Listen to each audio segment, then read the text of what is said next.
Palabras diarias de Dios.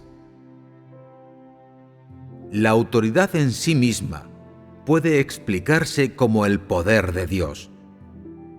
En primer lugar, puede decirse con certeza que tanto la autoridad como el poder son positivos.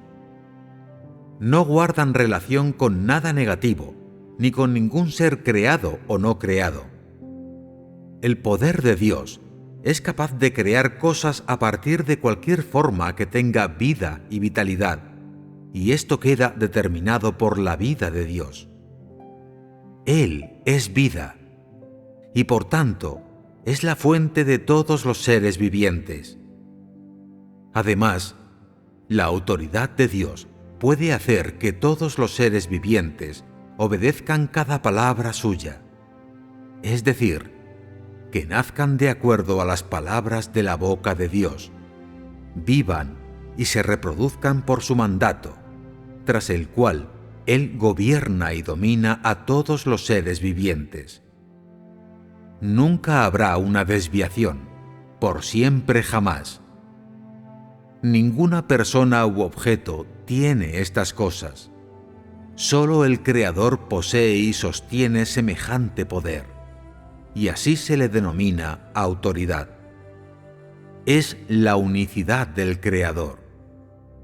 Como tal, independientemente de que sea la palabra autoridad en sí o la esencia de la misma, solo puede asociarse con el Creador, porque es un símbolo de su identidad y su esencia únicas, y representa su identidad y su estatus.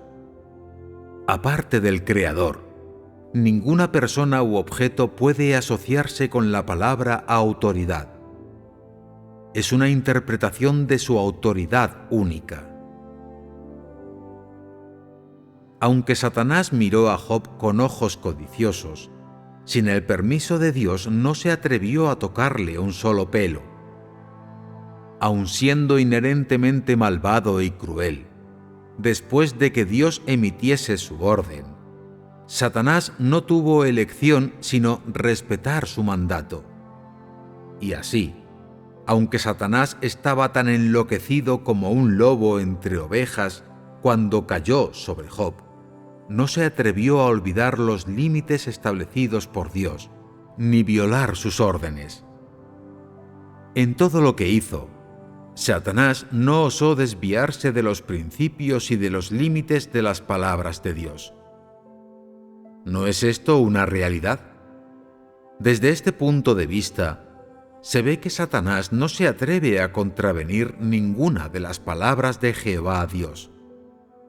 Para él, cada palabra que sale de la boca de Dios es una orden, una ley celestial y una expresión de su autoridad, porque detrás de cada palabra de Dios se insinúa su castigo a aquellos que violan sus órdenes y a quienes desobedecen y se oponen a las leyes celestiales.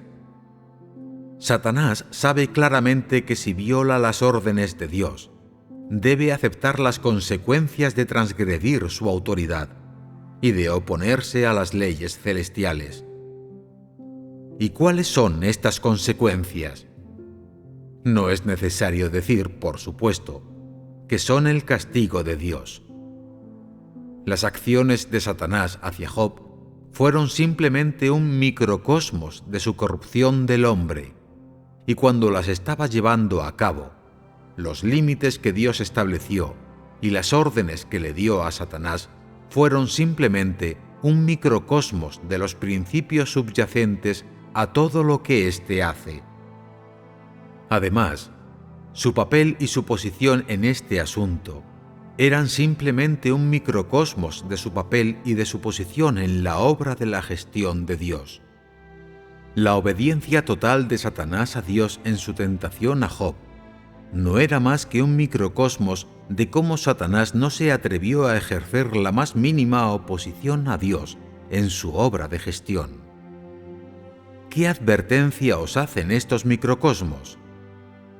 Entre todas las cosas, incluido Satanás, no existe persona o cosa que puedan transgredir ni que se atrevan a violar las leyes y los edictos celestiales establecidos por el Creador, porque no pueden alterar ni escapar al castigo que el Creador inflige sobre quienes le desobedecen.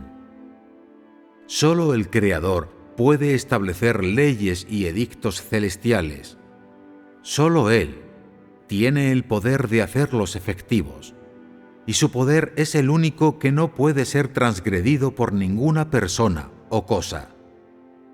Es su autoridad única, una autoridad suprema entre todas las cosas, y por tanto, es imposible decir que Dios es el más grande y Satanás es el segundo. Fuera del Creador, que posee la autoridad única, no hay otro Dios. ¿Tenéis un nuevo conocimiento de la autoridad de Dios? En primer lugar, ¿existe una diferencia entre la autoridad de Dios recién mencionada y el poder del hombre? ¿Y cuál es la diferencia? Algunas personas dicen que no hay comparación entre ambos. Así es. Aunque las personas digan que no la hay, en los pensamientos y las ideas del hombre, el poder humano se confunde a menudo con la autoridad, y con frecuencia se comparan ambas cosas al mismo nivel. ¿Qué está pasando aquí? ¿No están las personas cometiendo el error de sustituir inadvertidamente uno por el otro? Los dos están desconectados y no hay comparación entre ellos. Pero las personas siguen sin ayudarse a sí mismas. ¿Cómo debería resolverse esto? Si tú deseas verdaderamente encontrar una resolución, la única forma es entender y conocer la autoridad única de Dios. Después de comprender y conocer la autoridad del Creador, no mencionarás el poder del hombre y la autoridad de Dios en la misma frase. ¿A qué se refiere el poder del hombre? Sencillamente, es una capacidad o habilidad que permite que el carácter corrupto, los deseos y las ambiciones del ser humano se expandan o se realicen en la mayor medida posible. ¿Cuenta esto como autoridad? Independientemente de lo hinchadas o lucrativas que sean las ambiciones y los deseos del hombre, no se puede decir que esa persona posea autoridad. Como mucho, este engreimiento y éxito son simplemente una demostración de las bufonadas de Satanás entre los hombres. Una farsa en la que actúa como su propio ancestro, con el fin de cumplir su ambición de ser Dios.